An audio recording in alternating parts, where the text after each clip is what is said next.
은혜의 도구라는 제목으로 우리가 이 성막 같이 함께 살펴보고 있습니다. 오늘은 제사장의 옷, 제사장이 입는 특별한 옷이 있어요. 제사장의 옷에 대한 말씀인데요. 말씀을 준비하면서 그런 생각이 문득 났어요. 제가 경험했던 일인데, 제가 결혼하기 전에 고시원에 잠깐 있었어요. 집은 시골이고 학교는 용인이고 사역하는 곳은 안양이라 제가 메뚜기처럼 왔다 갔다, 그리고 뭐 친구 목사님 집에도 좀 얹혀 있고, 교회에서도 자고, 또 뭐 여름 방학 때는 좀 고시원을 좀 잠깐 빌려서 있기도 했습니다. 근데 전도사 사역을 하고 있을 때인데, 이제 창문이 없는 고시원이에요. 창문이 없으니까 잠이 잘 와요. 불 끄면 몇 시인지 모릅니다. 근데 주일이니까 일찍 시계를 맞춰놓고 시계가 울려서 눈을 딱 떴어요. 주일날이에요. 주일날 아침. 이제 조금씩 이제 교회 가야 돼. 근데 눈을 딱 떴는데, 눈을 뜨면서 되게 신기해요. 눈을 뜨면서 앞불싸 하는 생각이 딱 났어요. 눈을 뜨면서 앞불싸. 제가 왜 앞불싸 그랬냐면, 제가 맡겨놨던 바지를 못 찾았던 거예요. 양복 그거 하나밖에 없는데 양복이 없어. 양복이 없어요. 양복. 자켓은 있었는데 바지를 맡겨놨는데 바지를 못 찾은 거예요. 주일날 교회 가야 되는데 하는 수 없이 청년한테 미리 전화해서 부탁을 했고, 좀 갖고 와라, 교회로 갖고 와라 하고, 저는 그나마 양복이랑 좀 비슷한 까만색 추리닝을 한번 입고 간 적이 있습니다. 까만색 잘 모르더라고. 모른 척 해준 건지 아무튼 전도사 때 제가 까만색 추리닝을 입고 한번 예배 드린 적이 있어요. 뭐 지금 웃으면서 얘기할 수 있는데 굉장히 당혹스럽더라고요. 왜냐하면 제가 왜 그렇게 당혹했을까요? 왜 이렇게 황당하게 생각을 했을까요? 옷이 메시지잖아요. 그렇죠? 옷이 메시지예요. 무슨 옷을 입고 있느냐, 그게 뭐 옷이 날개다, 뭐 그런 말도 있는 것처럼 옷의 중요성이 있습니다. 그 자체가 메시지예요. 때와 장소에 맞게 옷을 입어야 하니까. 오늘 본문도 그 얘기입니다. 그 얘기. 제사장. 얼마나 영광스러운 직분입니까? 한 손에는 하나님을, 또 한 손에는 사람들을 잡고 연결해주는 갭스탠더, 중보자적인 역할을 하는 제사장. 너무너무 귀한 직분이죠. 아론이 선택받았습니다. 아론의 아들들이 선택받았고요. 그 직분을 행함에 있어서 하나님께서 영광스럽고 너무 귀한 직분이기 때문에 귀한 옷을 입어야 했어요. 귀한 옷, 막 보석이 다 들려 있고요. 굉장히 전문가가 아주 정교하게 짠 옷을 입어야 했습니다. 영화롭고 아름다운 일이니 영화롭고 아름답게 입어야 했어요. 일에 맞는 옷입니다. 거룩한 일이기에 거룩하게 입어야 했고, 그 일이 속죄를 담당하는 일이었죠. 제사장이 백성들이 가지고 온 그 짐승을 잡고 그 속죄 의식 제사를 통해서 죄사함의 그림자의 모습을 보여주는 거죠. 예수 그리스도의 그림자의 역할을 감당하는 사람이 바로 이 제사장입니다. 그리스도의 그림자죠. 그리스도 십자가의 그림자입니다. 너무너무 중요한 일입니다. 오늘 우리도 옷 입어야 돼요. 여러분, 우리가 옷을 입어야 됩니다. 옷장을 꺼내서 옷을 입어야 돼요. 여러분, 어떤 옷을 입어야 할까요? 로마서 13장 14절에 오직 주 예수 그리스도로 옷 입고 정욕을 위하여 육신의 일을 도모하지 말라. 주 예수 그리스도로 옷 입으라. 여러분, 우리가 입어야 할 옷은요, 예수 그리스도예요. 우리는 예수 그리스도의 옷을 입어야 합니다. 그것이 의미하는 것은 구원받은 하나님 백성답게 육신의 일을 도모하지 말고, 정욕을 쫓아 살지 말고 성령을 쫓아 행하라. 그리스도로 옷 입는 게 바로 그것입니다. 그래서 저는 오늘 본문을 보면서 옷장이 생각났습니다. 옷장. 제사장, 이 옷이죠. 우리 글로만 읽었는데 이 옷입니다. 이 옷이 바로 이제 제사장이 입는 옷인데, 성경에 나온 그대로 이렇게 재현을 한 거예요. 아주 귀한 천, 아주 귀한 옷, 막 보석이 물려 있고 또 12지파 이름이 새겨져 있고 영화롭고 아름답게 입혀라. 여러분, 영화롭고 아름답게 입혀라. 영화롭고 아름다운 직임을 감당하는 자이기에, 영화롭고 아름다운 일을 하는 제사장이기에 옷도 영화롭고 아름답게 입어야 합니다. 여러분, 우리도 그리스도인이기에 그리스도로 옷 입어야 돼요. 아름다운 하나님의 자녀의 신분을 가진 자들이기에 그 신분에 맞는 아름다운 옷을 입어야 합니다. 그 옷이 바로 영적으로 보면 예수 그리스도로 옷 입는 거예요. 그냥 아무데나 막 쫓아가고 되는 대로 살고 마음 내키는 대로 행동하는 것이 아니라 예수 그리스도로 옷 입고, 저희 딸만 셋인데 신기해요. 공주를 어렸을 때 그렇게 좋아해 애들이 그 단계가 있어요. 공주를 막 20명씩 막 그리고 공주 옷 좋아하고.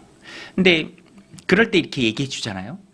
공주 옷을 입어서 공주가 아니라 공주 같은 마음, 공주 같은 행동, 공주 같이 사람을 대하는 거 말하고 그렇게 품고 그런 품격 있는 모습이 공주죠. 그리스도인은 그리스도로 옷 입어야 합니다. 되는 대로 막 사는 것이 아니라 다르게 살아야 하고요. 삶의 법칙이 있고 가야 할 곳이 있고 가지 말아야 할 곳이 있고 열심히 해야 할 것이 있고 아무리 등떠를 밀어도 거부해야 할 일이 있는 것이 바로 그리스도인의 삶이죠. 그래서 저는 이 말씀을 보면서 아까 말씀드린 것처럼 우리도 옷 입어야죠. 그리스도로 옷 입어야죠. 오늘 본문을 좀 중심으로 이렇게 살펴보면 우리가 옷장을 꺼내서 그리스도로 옷 입는데 오늘 본문을 중심으로 좀 적용해서 어떤 옷을 입어야 되는가, 어떤 옷을 입어야 되는가. 오늘 본문을 좀 중심으로 이렇게 살펴보면 첫 번째는 책임감의 옷이에요. 책임감의 옷. 저는 그걸 좀 발견했습니다. 이 말씀을 보면서 책임감. 여러분, 책임감 하면 어떤 느낌이 이렇게 딱 드시나요? 책임감. 그리스도인으로서의 책임감이 있어요. 성도로서의 의무가 있습니다. 의무는요, 절대로 나쁜 게 아니에요. 의무를 다하기만 해도 우리는 그 책임을 다하는 거죠. 여러분, 책임감을 가진 사람이 있고 책임감을 갖지 않는 사람이 있을 때 공동체는 책임감을 가진 사람을 통해서 세워져요. 가정도 마찬가지고 일터도 마찬가지입니다. 책임감을 가진 그 사람을 통해서 사람이 세워지고 공동체가 살아나고 하나님의 나라가 확장됩니다. 책임감. 오늘 본문에도 보면 1절에 보면 아론과 아론의 아들들이 이 영화롭고 아름다운 제사장의 직분을 얻은 것은 하나님이 맡겨주신 일이에요. 하나님이 선택하고 그들을 뽑아주셨습니다. 너희가 이거를 해 라고 하나님의 은혜로 그들에게 이 영화롭고 아름다운 직분을 주셨어요. 오늘 우리도 그렇죠. 은혜로 구원받았습니다. 여러분, 오늘 우리는 은혜로 구원받은 줄로 믿습니다. 우리 은혜로 구원받았어요. 자격이 아닙니다. 은혜예요. 자격은 없어요. 하나님이 불러주신 거예요. 이유가 내게 있지 않습니다. 그러니까 은혜예요. 은혜. 은혜를 어떻게 설명합니까? 은혜는 설명이 안 돼요. 하나님 베푸신 거예요. 왜 아론이 제사장의 직분을 얻었습니까? 왜 그의 아들들이 그렇게 영화롭고 아름다운 직분을 하나님 앞에서 감당하게 됐습니까? 하나님의 은혜죠. 하나님이 선택해 주신 거예요. 맡겨 주신 거예요. 여러분, 하나님이 은혜를 주셨다면 우리가 그 은혜에 대한 최고의 반응은 책임감이에요. 책임감. 맡겨 주셨으니까 그 일에 대한 책임감. 하나님이 우리를 불러주셨기에 우리도 기쁘고 기쁜 동시에 불러주신 하나님에 대한 책임감을 느껴야 합니다. 여러분, 어때요? 우리 그리스도인들로서, 성도로서 책임감을 느끼십니까? 책임감을 우리가 느껴야 돼요. 저도 너무너무 감사한 게 하나님이 목회자로 불러주셔서 감사하다니까요. 얼마나 감사합니까? 근데 말씀 준비하면서 생각난 게 이 참 은혜예요. 저도 시험이란 과정을 거쳐요. 어찌됐든 우리나라는 경쟁이 심하잖아요. 그죠? 세상에 목사 되는데도 막 경쟁이 있더라고요. 여러분, 신대원 입시 학원이 있다니까요. 학원. 지금 경쟁률이 별로 없어서 뭐 학원까지는 없는 것 같은데 저 때는 학원이 있어서 마음이 간절해져요. 가난해지고. 그러니까 하나님 불러주셨을 때, 합격자 이렇게 명단에 내 이름이 있을 때 너무너무 기쁘죠. 감사하죠. 하나님 은혜 주셨구나. 이렇게 실력 없는 내가, 이렇게 부족한 내가, 이렇게 유서 깊은 학교에 또 귀한 분들하고 다니게 하시고 배우게 하시고 은혜죠. 여러분, 은혜 받은 자는 책임감이 있어야 합니다. 직분에 대한 책임감. 우리 1절 같이 한번 말씀 보고 함께 읽을까요? 우리 안 읽었죠? 1절 한번 읽겠습니다. 시작. 너는 이스라엘 자손 중 내 형 아론과 그의 아들들 곧 아론과 아론의 아들들 나답과 아비후와 엘르아살과 이다마를 그와 함께 내게로 나오게 하여 나를 섬기는 제사장 직분을 행하게 하되. 2절까지 같이 읽겠습니다. 시작. 내 형 아론을 위하여 거룩한 옷을 지어 영화롭고 아름답게 할지니. 그리고 옷 짓는 내용이 쭉 나오는 거예요. 기술자들이 짓습니다. 영화롭고 아름다운 일로 불러주신 하나님, 제사장 직분을 맡겨주신 하나님. 여러분 아시죠? 베드로전서 2장 9절 말씀 아시죠? 우리가 제사장입니다. 그러나 너희는 택하신 족속이요 왕같은 제사장들이다. 거룩한 그의 나라다. 그의 소유된 백성이다. 여러분, 우리가 제사장인 줄로 믿습니다. 우리 한번 따라서 할게요. 우리가 제사장이다. 우리가 제사장이에요. 그냥 세상이 전부인 줄 알고 그렇게 살아갈 존재들이었지만 하나님이 은혜 베풀어 주셔서 하나님 정하신 시기에 불러주셨습니다. 일찍 불러주신 분도 있고 또 늦게 불러주신 분도 있고, 그런데 내 삶을 통해서 영화롭고 아름다운 일을 하나님께 올려드릴 수 있는 그 시기에 하나님이 우리를 불러주셨어요. 우리는 책임감을 가져야 합니다. 책임감이 있어야 이 감정이나 어떤 유불리 이런 것에 영향을 받지 않아요. 책임감, 진실함, 참 중요합니다. 신앙생활 하면서. 그런 것이 있어야, 보세요. 저도 아버지잖아요. 그러면 이제 자녀들 양육하는데 어제도 이제 막내랑 어디 갔다 오는데 차에서 제가 뭐라고 했나 봐. 그러니까 완전 삐져서 집안에 들어왔어요. 입이 이만큼 나왔어. 원래 침대에서 같이 자면 되게 좋아하는데 됐대. 괜찮대. 가만두래. 그래서 제가 침대에 이렇게 놓고 미안하다 그랬어요. 아빠가 그렇게 얘기해서 너가 상처가 됐구나. 엄청 잘 기억해요. 남자애들이 키우기 편한 것 같아. 이렇게 딱 째려보면 도대체 저 머릿속에 뭐가 들어있을까. 또 사춘기, 한참 사춘기 애들은 내가 다 키웠는데 뭐 이렇게 말 걸고 싶어서 말하는데 인상 팍 쓰고 그래요. 근데 그래도 어떡합니까? 자녀니까 받아주고, 그죠? 미안하다. 그리고 선을 넘지만 않으면, 사춘기라도 저는 선 넘는 건 안 봐주죠. 부모를 업신여기면 됩니까? 근데 그런 거 아니라면 계속 책임감, 부모로서의 책임감. 아니 뭐 생활비만 되면 부모인가요? 그거 아니잖아요. 성도로서의 책임감, 가장으로서의 책임감, 어머니로서의 책임감, 자녀로서의 책임감, 제사장으로서의 책임감, 이런 게 다 있어야 합니다. 옷장 속에서 책임감의 옷을 꺼내 입어야 돼요. 저도 그래요. 아버지가 오랫동안 어머니랑 같이 젖소 목장을 하셨어요. 제가 초등학교 때부터, 심지어 어머니 지금도 하고 계세요. 그러면 그 새벽에 추울 때, 시골이라 얼마나 춥습니까? 근데 하루 2번 아침 저녁으로 차기를 꼭 해야 돼요. 그거는 세상 없어도 해야 되는 일이에요. 그걸 평생 하셨어요. 그럼 저는 잠결에 이렇게 들어요. 아버지가 그 추운 겨울에 헛기침 하시면서 양발 신는 소리. 양발 신는 소리. 지금도 생생해요. 책임감이죠. 가장으로서의 책임감. 자식들한테 가난 물려주지 않겠다. 근데 저도 그런 게 막 오버랩 돼요. 이제 또 사역하고 또 자녀들 잘 때 이렇게 나오고 또 그렇게 양육해가는 그런 모습을 보면서 책임감. 여러분, 제사장의 귀한 의식이 속죄 의식입니다. 이거를 예수님이 하시는 일인데 그 예수님의 그림자로서 사람이 그걸 감당한다. 너무너무 귀한 일이죠. 책임을 다해야 합니다. 그래서 책임을 다하지 않으면, 책임을 다하지 않는 모습을 보면 마음이 좀 어려워요.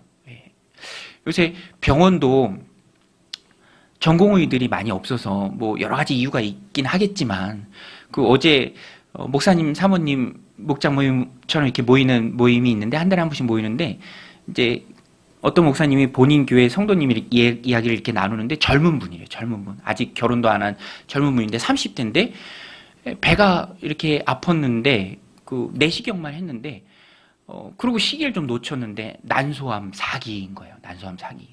너무너무 안타깝죠. 그런데 대형 병원에서 뭐 수술도 안 되고 그냥 항암 치료만 해야 되는데 입원이 안 되니까, 의사들이 없으니까 집에서 해야 된다는 거예요. 집에서. 아니면 어떤 요양하는 데로 가든지. 되게 많이 안타까워하고 듣는 저도 좀 난감하더라고요. 책임감. 여러분, 예수님이 우리에게 보여주신 게 바로 이겁니다. 그리스도의 십자가. 우리 찬양했잖아요. 죽임 당하신 어린 양. 예수님이 책임을 다 하셨죠. 주님의 십자가. 오늘 우리도 나의 십자가를 지고 주님을 따라가야 합니다. 신앙생활 하다 보면 자연히 아시겠지만 꽃길만 걷는 게 신앙생활이 아닙니다. 그죠? 수요 예배 이렇게 나오실 정도면 다 아시고 뭐 무슨 얘기를 해도 다 받으시잖아요. 그죠? 우리의 십자가가 있어요. 내게 맡겨주신 책임이 있습니다. 제사장의 직분이 있어요. 감당해야 될 사명이 있습니다. 우리는 그것을 달게 지고 주님 가신 그 길을 따라가야 합니다. 제사장의 책임감, 오늘 우리에게 주신 주님의 사명인 줄로 믿습니다. 두 번째는 우리가 옷장에서 좀 옷을 꺼낸다. 이 제사장이 영화롭고 아름다운 옷을 입었는데, 우리가 영화롭고 아름다운 그리스도의 옷을 꺼낸다 했을 때 오늘 본문을 중심으로 보면 거룩함이에요. 거룩함. 제사장은 거룩한 사람이에요. 거룩한 일을 행합니다. 거룩한 일을 하라고 부름받은 사람이에요. 거룩하다라는 것은 다르다라는 거예요. 다르다. 구별된다. 똑같지만 목적과 용도에 있어서 거룩함이에요. 똑같은 옷이지만 주님 섬기기 위해 하나님을 섬기는 일에 입는 옷이니 그 옷은 거룩한 옷입니다. 거룩한 옷처럼 거룩한 삶이 되어야 해요. 영화롭고 아름다운 옷을 입었으니 그 삶도 영화롭고 아름다워야 합니다. 영화롭고 아름다운 일로 부름을 받았으니 그 삶도 거룩해야 해요. 영화롭고 아름다워야 해요. 나는 제사장이다. 여러분, 너무너무 귀한 복음이죠. 그런데 그 말의 무게를 잊으시면 안 돼요. 왕 같은 제사장이다. 그 말의 무게를 느끼시나요? 다 느끼시는 것 같아요. 그죠? 우리는 왕 같은 제사장이에요. 삶이 보여집니다. 그죠? 삶이 보여져요. 왕 같은 제사장이에요. 그래서 이 거룩이라는 것은 들어가서 핵심을 살펴보면 결국에는 하나님의 목적을 아는 거예요. 하나님의 목적. 그러나 너희는 택하신 족속이다. 왕 같은 제사장이다. 거룩한 나라다. 그의 소유된 백성이다. 이는 너희를 어두운 데서 불러내어 기이한 빛에 들어가게 하신 하나님의 아름다운 덕을 선포하게 하려 하심이라. 거기에 목적이 있습니다. 하나님은 나를 통해 영광 받기를 원하세요. 그러니까 나는 하나님의 영광을 위해서 살아야 해요. 저희 자녀들한테도 어렸을 때 우리가 늘 하는 말이잖아요. 너희는 엄마 아빠의 거울이다. 얼굴이다. 그 이해 못해 애들이. 내가 왜 엄마 아빠의 얼굴이에요. 네 집 자식이냐. 우리 동네에서 클 때 다 보잖아요. 민신의 둘째네. 다. 우리 하나님 자녀고 제사장이고, 그러면 말로만 제사장이라고 하면 안 되고 아름답고 영화로운 옷을 입은 자로 아름답고 영화로운 삶을 살아내야 될 책임이 있고, 그것은 거룩입니다. 그리고 삶의 목적을 분명히 기억하는 거예요. 목적을 기억해야 합니다. 그래서 저는 그 책도 있더라고요. 뭐 자녀 양육이건 또 어떤 직장 생활이건 공동체 생활이건 그 미움받을 용기라는 제목의 책도 있어요. 미움받을 용기. 하나님 섬기는 자로서 목적이 있으면 그 목적을 수행함에 있어서 고난도 또 어려움도 어떤 때는 희생도 그런 것도 다 있죠. 그렇지만 목적을 향해서 나아가기 때문에 그런 것들을 이기고 나가야 합니다. 부르신 목적, 부르신 목적. 하나님의 아름다운 덕을 선포하게 하려 하심이라. 그래서 이 말씀 우리들 삶 가운데 적용할 때 내가 하나님의 영광을 위해서 하나의 미랄로 썩어지는 것. 저는 이 말씀 준비하면서 갑자기 그 소설가 이름이 생각이 안 나는데 칼의 노래라는 이순신 장군을 주인공으로 한 소설 있잖아요. 칼의 노래. 거기에 보면 이순신 장군이 명량해전 직전에 아주 단호하게 이 부하들에게 얘기합니다. 안위야, 목에 칼을 대고 얘기해요. 뒤로 물러서면 너 살 것 같으냐? 물러서지 말라. 내가 너를 배워서 길을 내겠다. 아주 강직한 이순신 장군. 그죠? 이기는 그 일에 쓰임 받아라. 나도 목숨 걸고 한다. 너도 목숨 걸어라. 하나님의 목적이에요. 하나님의 목적. 바울 사도가 고백하잖아요. 에베소 장로들과 밀레도에 만났을 때 예루살렘 가지 말라고, 거기 가면 큰일 난다고 붙잡지만 사도 바울이 말하잖아요. 나는 주 예수께 받은 사명 곧 그 은혜의 복음을 증거하는 일을 마치려 하면은 나의 생명을 조금 더 귀한 것으로 여기지 않는다. 우리가 품어야 될 마음입니다. 그리스도의 목적을 위해서 살아가는 것. 그래서 우리는 하나님의 목적에 소망을 두어야 하고요. 또 하나님의 소망은 공동체에 있어요. 공동체. 그리스도께서 피값을 주고 사신 것이 바로 공동체입니다. 십자가를 통해서 생겨난 열매가 바로 교회예요. 교회. 교회가 하나님의 나라입니다. 지금 팔레스타인 그 땅이 거룩한 땅이 아니라 교회가 영적인 이스라엘이고 하나님의 나라예요. 우리가 힘써서 힘있게 세워야 될 하나님의 나라입니다. 제가 지난주에 우리 형제교회에 되는 우리 정윤교회 우리 40주년 행사 있어서 오라고 해서 갔거든요. 너무 좋더라고요. 사람들 얼굴도 좋고. 근데 이 토크쇼처럼 패널로 그 위에 올라가서 이제 축복 좀 해달라 그래서 이제 돌아가면서 축복하는데 제가 축복했다니까요. 40주년 됐어요. 40주년. 그죠? 우리 교회 4년 됐는데, 그쵸? 그래서 그렇게 축복했어요. 40년 아니라 400년까지 쭉 이어지는 바른 신앙, 참된 삶의 요람이 되길 소원한다. 여러분, 100년, 200년 가는 교회가 되어야 합니다. 우리 강동 정육교회가 100년, 200년 갈 줄로 믿습니다. 할렐루야. 그때 우리는 없겠지만, 그죠? 우리는 없겠지만, 교회가 그만큼 소중하고 귀한 곳이에요. 그래서 우리는 늘 교회를 품고 또 이 소중한 가치가 있는 이 공동체 안에서 하나님의 목적을 기억하고 또 교회를 힘있게 세워가야 합니다. 여름 사역이 쭉 있어요. 이제 곧 토요일부터 성경학교가 시작이 됩니다. 우리 선생님들도 주중에 계속 준비하고 또 이렇게 기도하고 막 그렇게 합니다. 너무너무 감사한 일이죠. 소중한 일이죠. 복음을 심는 일입니다. 오늘 이 말씀 마음에 새기고 우리가 제사장으로 부름받았는데 제사장 우리의 옷이 옥장에 있다라고 생각하십시오. 그리고 매일같이 꺼내 입는 겁니다. 그 첫 번째 옷은 책임감의 옷이에요. 책임감 가지고 신앙생활 하십시오. 또 두 번째 옷은 거룩함의 옷입니다. 거룩함의 옷. 거룩함은 목적을 기억하는 거예요. 하나님의 목적을.